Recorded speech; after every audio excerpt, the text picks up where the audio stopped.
Alright, it's about time for an update on the tank. I haven't done one in a while. I think the last time I did an update, there was barely any Monte Carlo.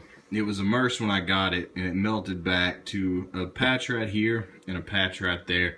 And since then, it's just filled out really nice. It's only been about probably a month since the last update. And I'm going to let it spread around back. When I clip a little tall piece, I usually stick it back there, but most of what's back there is spread from the front. I've been really surprised at how good it's growing. And up here, I've always had Christmas moss in this corner, just kind of stuck between the rock and the glass. And I like the shape. I like how it kind of comes back up in this corner. And it did that with the Christmas moss because it was real thick and it went around that rock. But as dark as it was, it kind of, I guess, shortened the distance right there. Whereas I think something like Glosso that's lighter and has a little more obvious leaves to it might add a little depth in that corner. So I'm going to try that and see how it looks when it fills out. And I think everything else in here is about the same. This piece of Christmas moss with the pennywort stuck in it back there just goes nuts. I've cut it down to nothing. I've cut all the pennywort out. It'll be back in like a couple days. You can still see some back there. I had a lot of flow issues because this was so dense with random little plants back here, and I've thinned it out a lot. And I cut a channel out of that moss so water can run through there, and it's flowing a lot better. I had this little canister filter on the back, just shooting from this wall to over here, and that was helping a lot with the back. And I had a power head right there, so it was a circular motion, but I had to have both of them to do it. And since I've trimmed it, that canister's all I need. And I did a little modification on the canister filter. It's a Zoomed 501, and if you run it the way they come from the factory, they kind of suck. They don't move a lot of water. The filtration is weird. They have it set up totally backwards. It has it coming in right here, hits the biomedia, then it hits the carbon, and then it goes through a filter pad.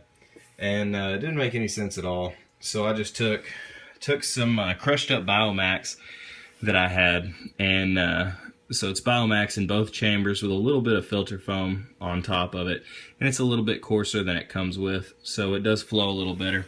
And there's a Venturi inside there. You can't see obviously with it together, but that Venturi helps suck air out of the lid, so it primes a little faster.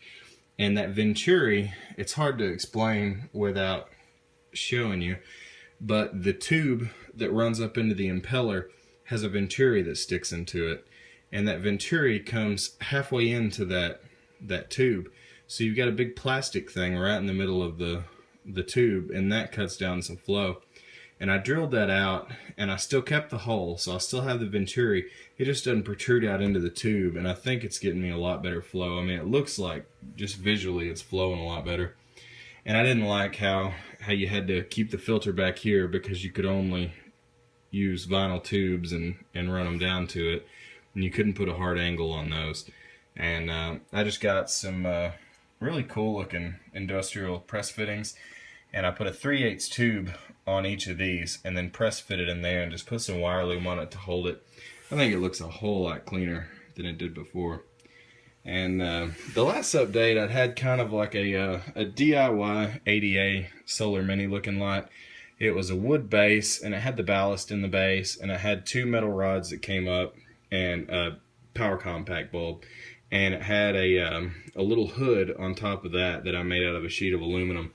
I never even finished it out. It was always just kind of left unfinished. And it grew plants okay, but the bulb was kind of old, and I was having a lot of algae problems.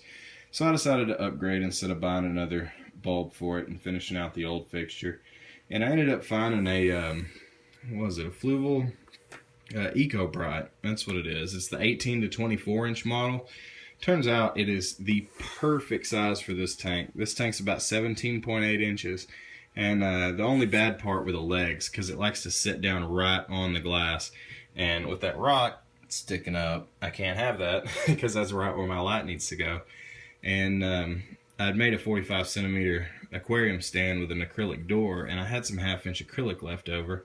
So I went ahead and cut out some legs, and I drilled some holes in it for those little metal rods, and then I cut the legs off of the rods and hammered the rods into the acrylic.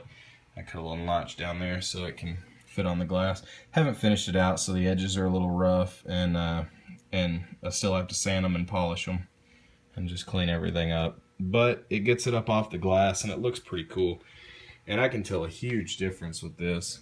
I mean, Fluval says this is their beginner model light, but I mean, within 10 minutes, my plants were pearling harder than they have ever done, and the growth is just insane. So it's plenty of light for about anything you want to grow, and it's mainly just whites and blues, but it comes out to about a 700 or 7500 K spectrum, which is perfect. So I'm loving it. Tank's doing great. There's a little sprig of Dracaena stuck back there. Don't know why, I just thought it was kind of cool. But yeah, that's about it. That's how it's going.